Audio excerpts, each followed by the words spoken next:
Já está aqui na tela, coisa boa. Estamos aqui com a advogada criminalista, a Gisele Bicalho, que inclusive já participou do Big Brother Brasil. Ou seja, doutora, a gente tem o seu olhar técnico e o seu olhar também de participante de um reality show. Primeiramente, obrigada, hein, pela gentileza de estar com a gente aqui na CNN. Bom dia, obrigada pelo convite, estou muito feliz.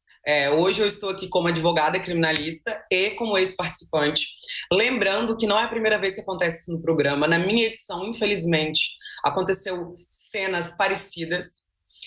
Dois participantes, o Patrick e o Pyong Lee, né, que é assim que ele é conhecido, mas o nome dele não é esse, que tentaram não, acariciou, tentou beijar. Eles cometeram atos iguais aos que a gente viu na última quinta-feira. Entretanto, na época, o programa não expulsou.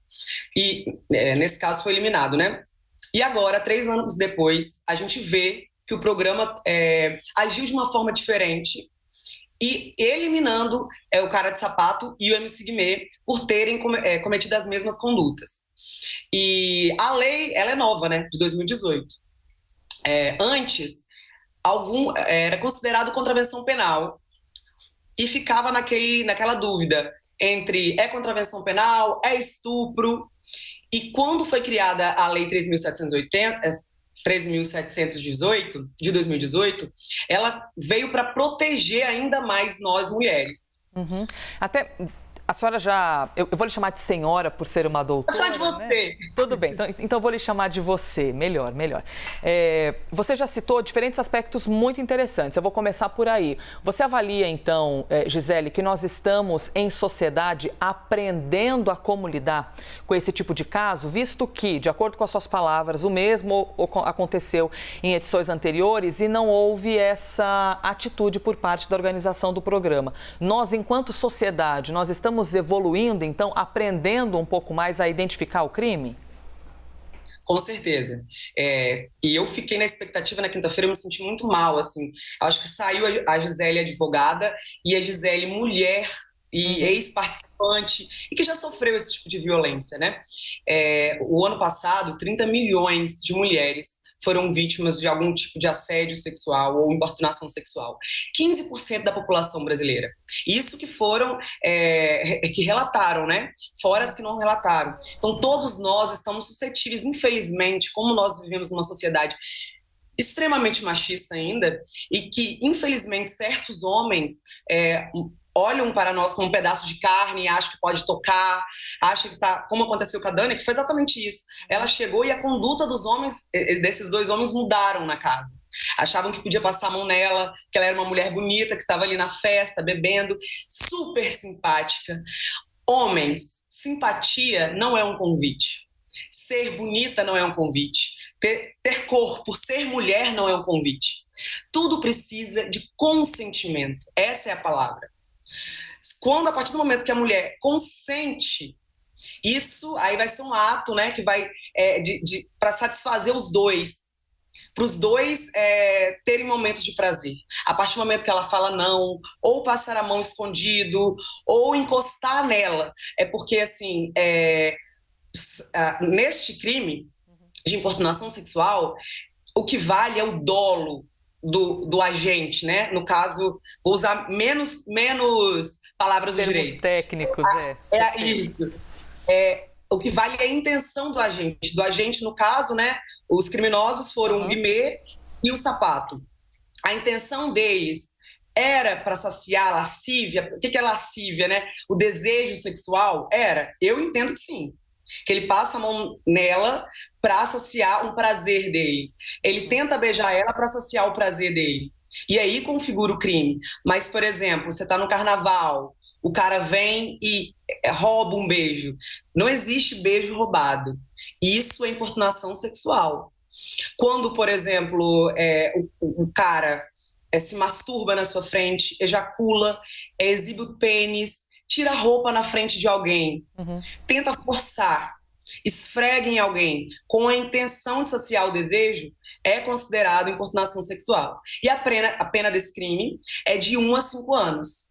Tá. No transporte público, por exemplo, você deu exemplos que são muito comuns, infelizmente, né? Dentro do transporte público, que você vê homens que se aproximam com outra intenção para cima das mulheres. E o que acaba acontecendo muito é que a vítima não leva adiante o crime. E é aí que eu quero chegar com você, Gisele. Por qual motivo? As mensagens são milhares na rede social, porque todo mundo, eu estou aqui generalizando, né, sendo bem generalista, nessas horas todo mundo se sente um pouco juiz, né? Aí todo mundo acha que tem a experiência de quem passou anos numa faculdade estudando, de quem é um concursado, de quem é de fato um juiz, e todo mundo opina. E muita gente dizendo assim: isso foi um absurdo, porque ela mesma não levou adiante uma denúncia. Ela mesma não fez uma reclamação formal, ela não chamou a organização do programa para fazer uma reclamação. Nesse caso, quando a vítima não leva adiante, mas o caso é exposto, de que maneira a justiça funciona? Ou o Ministério Público? Como é que funciona esse rito, mesmo que a vítima não tenha feito uma denúncia? Então, foi ao vivo, né? Então, o Ministério Público, a Polícia Civil, todo mundo ali viu o ato. E acho que você falou anteriormente, né? Que antes era uma ação penal privada, agora é uma ação penal pública.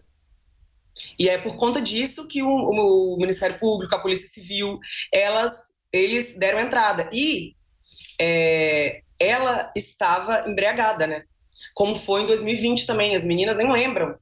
Algumas nem lembram do que aconteceu, porque elas estavam muito embriagadas. Mas o Ministério Público estava de olho, a Polícia Civil estava de olho, e aí, por isso, instauraram o inquérito policial.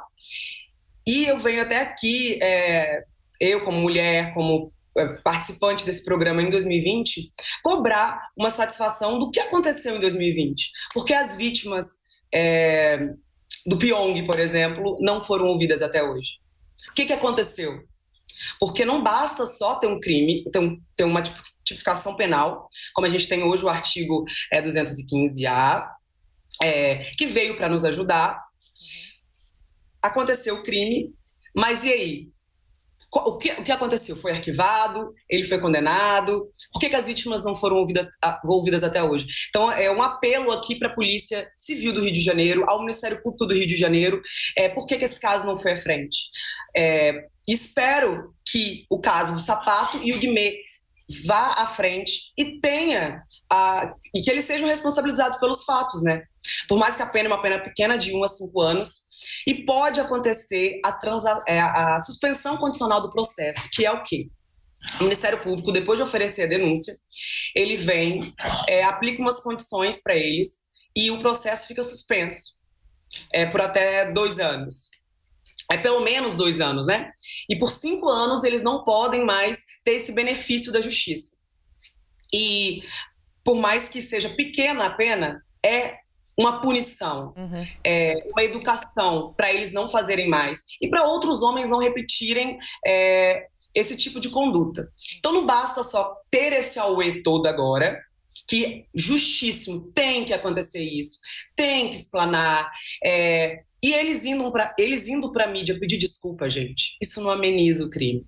Isso mostra a responsabilidade deles. Olha, eu fiz, eu vou assumir, vai ter um processo e eu vou responder. Eles não são coitadinhos. Eles tiveram uma atitude assim, desculpa a palavra assim, um pouco mais chula, mas como se fosse um cachorro no cio indo em cima da participante, né? Que veio uma intercambista, a menina veio de fora, conheceu o Brasil, já estava vulnerável no programa e ela veio para cá com todas as expectativas e foi recebida com tantos crimes, né? Eu quero aproveitar e te ouvir, porque você citou a questão de uma edição anterior, que foi a que você participou, né? Você avalia, Gisele, que a movimentação dos patrocinadores, né? Esse apanhado de muito dinheiro é o que fez o programa tomar alguma atitude? Por quê? Como a gente está falando de um caso que o MC Guimê, por exemplo, ele tem muitos fãs e muitas fãs. Gente que o admira pelo trabalho e o talento dele.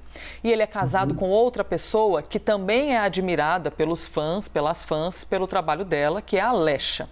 E o fato dele ser casado e das pessoas se sentirem um pouco íntimas da história deles e de repente o virem fazendo uma carícia em outra mulher, isso fez com que a temperatura na rede social subisse. E aí os próprios fãs que vão em cima das marcas dizendo, olha, como assim vocês continuam patrocinando o programa que está... Ou seja, vocês estão corroborando, né? Porque o silêncio das marcas pode ser interpretado como, ó, estou corroborando com isso.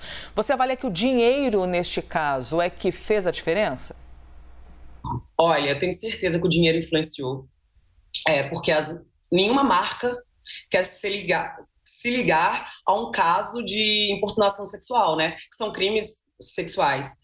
E elas se manifestaram, né? Porque, como eu te falei, eu fiquei muito envolvida nisso o dia todo. Mas eu acredito também que a emissora ela está se posicionando de uma outra forma. Acredito que os diretores, né, Dourado, Mariana, Boninho, eles também estão se posicionando de uma outra forma. E era inadmissível, né? Quando o Tadeu entrou no ar, acredito que as marcas pressionaram, que são milhões, né? Para mim, é um dos programas que mais fatura dentro da emissora. Foi pressão de nós, telespectadores, pressão da marca e a própria consciência do programa, a própria consciência da emissora em si. Mas tudo, com certeza, fez a diferença nesse caso.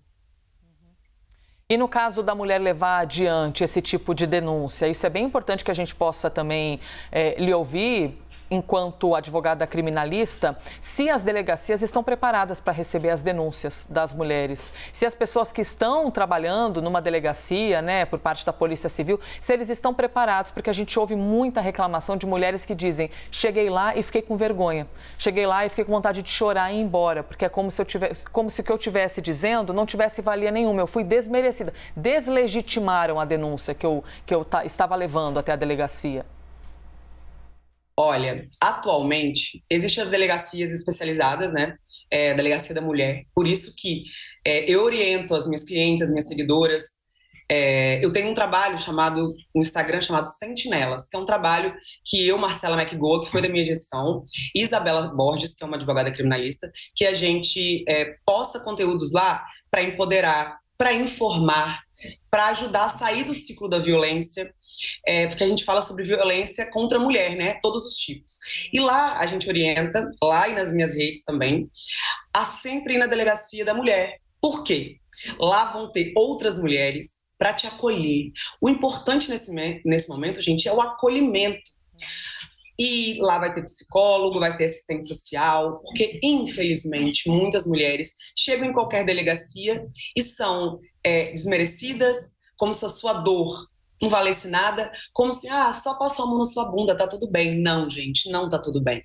Infelizmente, as nossas delegacias ainda não estão preparadas para receber esse tipo essas mulheres, entendeu? Mas, quem sabe, né? A partir de agora, com a gente falando mais do crime de importunação sexual, dos crimes sexuais, todas as delegacias tenham mulheres para amparar outras mulheres, porque o homem, ele pode se solidarizar, ele pode, eu consigo entender um pouco da sua dor, mas ele nunca, nunca vai entender o que a gente passa.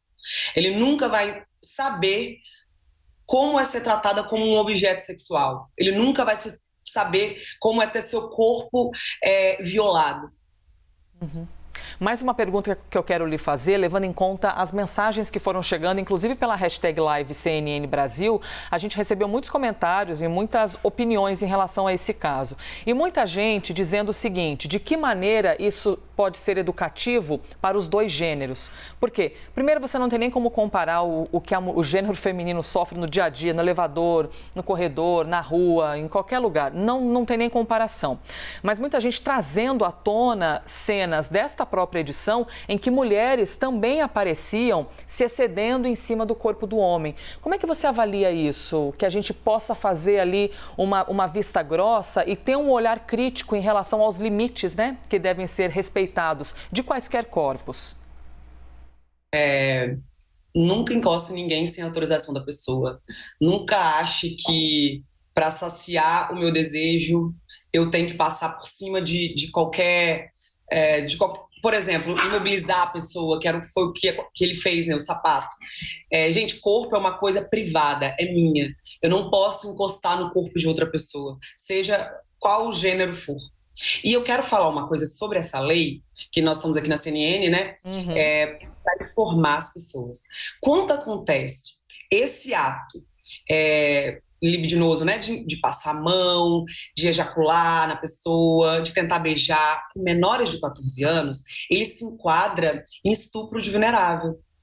Não existe o crime de importunação sexual para menores de 14 anos. Ele já vai para o estupro, que é uma pena muito maior. Acho que é um bom momento, assim, para informar as pessoas. Sim, com toda certeza, porque muitas vezes ocorre a dúvida na cabeça das pessoas de como é que a lei, até aproveito para te perguntar isso, como é que a lei difere isso? É abuso, é importunação, é assédio ou é estupro? Eu imagino que deve haver de vez em quando uma confusão um pouco na cabeça das pessoas de compreender, tá, qual é a definição exatamente? Porque, por exemplo, a gente aprendeu a generalizar a palavra assédio, né? Fulano assediou não sei o quê, mas a lei prevê que o assédio ocorra só quando você tem uma relação de hierarquia, né? Ou seja, a lei prevê apenas a relação de hierarquia. As pessoas confundem muito o assédio com o crime do artigo 215, né? Quando tem hierarquia, é assédio. Quando não tem hierarquia, eu estou passando na rua, uma pessoa que eu não conheço, pode ser alguém que eu conheça, aí é o crime de importunação sexual. E antigamente tinha uma confusão ainda maior. Antes de 2018, esse crime não existia. E ou era estupro, ou era um crime de contravenção penal, que é a pena mínima, né? É um crime de menor potencial ofensivo. E aí, a lei de 2018, o artigo 215-A, veio para proteger ainda mais nós, mulheres, e falar, olha, a passadinha de mão no ônibus, porque veio muito por conta disso, né? Que aumentou esse negócio de passar a mão no ônibus. Então, vamos aqui organizar, dentro dos crimes sexuais, uma lei que consiga abranger esses atos. Porque não chega a ser estupro, passa a mão ali, a pena é muito pequena, não dá em nada, né? Como a gente ouve muito no Brasil. Então, essa lei veio de uma forma muito importante para proteger ainda mais nós, mulheres. Ainda é pouco, mas você pode ter certeza que ela evita que essa pessoa, né, queira passar a mão, queira dar um beijo. Veio para mostrar ainda mais que às vezes a gente fala assim, não é não, e as pessoas acham que, é balela. Não, gente, é exatamente isso. Quando você me perguntou o que veio para informar tudo isso, é que não é não. Posso encostar em você? Não. Posso te beijar? Não. A partir do momento que, depois do não, acontece alguma coisa, pode ser estupro, pode ser importunação sexual. E tem muita gente que comenta, mas porque as mulheres também, a vulgarização do corpo da mulher, as músicas em relação ao corpo da mulher. Mas é curioso que, se você vê um homem numa pista de dança sensualizando, você não vê na sequência um monte de mulher chegando para passar a mão nele. É curioso isso, né? Que como se houvesse uma permissividade. O corpo da mulher pode, mas os homens não estão habituados a passar num lugar e ficar sendo importunado por mulheres. Pode ocorrer, a gente não está tirando aqui, dizendo que isso não existe, mas não é o que ocorre massivamente. E o número de boletins de ocorrência, certamente ele é muito inferior do que a realidade, né, Gisele? Você até citou o número aí do último ano no registro de boletim de ocorrência, pela falta de coragem das mulheres de registrarem e mais, pela nossa falta de informação mesmo, de compreender que isso está previsto em lei, as mulheres deixam de levar isso adiante. Mas partindo da premissa de algo que já está na justiça, que é o caso dos 2 participantes expulsos do Big Brother Brasil, eles têm o direito de defender-se, certo? De que maneira eles podem fazer isso? E mais, os vídeos que eles publicaram em rede social, eles têm mais um teor ali de se manifestar, de se justificar para o seu público, ou judicialmente isso pode ser usado também como uma peça da investigação? Olha, vou falar o que eu acho que a defesa vai utilizar nesses casos. Bom, nesse crime tem que ter dolo, né? ter a intenção de saciar o desejo, satisfazer visar o prazer. Eu acredito que a defesa, numa tentativa de absolver eles desse crime, vai tentar provar uma coisa assim, no desespero, que ele não tinha intenção de satisfazer o seu desejo sexual. Mas é nítido, todo mundo assistiu as câmeras, que eles tinham a intenção, sim, de satisfazer o desejo. Então, eu acredito que o Ministério Público não vai concordar com isso, que ele tinha o dolo, sim, os dois tinham intenção, sim. Acho que também a defesa vai levantar que foi uma brincadeira, então não tinha dolo, não tinha intenção, e vai tentar, de alguma forma, usar a embriaguez para tentar afastar, para configurar uma brincadeira, sabe? Eu acho que a defesa vai usar essas teses. Só que o Ministério Público, eu acho que ele não vai concordar, eu penso que ele não vai concordar, porque estava nítido, estava claro a intenção do sapato, de beijar, de satisfazer, né, a lascívia dele, abraçar. A gente não sabe o que aconteceu debaixo do edredom ali na hora que ele pegava ela, onde ele passava a mão dele no corpo dela. O MC Guimê, ele estava a todo momento tentando passar a mão na bunda dela, em nenhum momento de forma de brincadeira.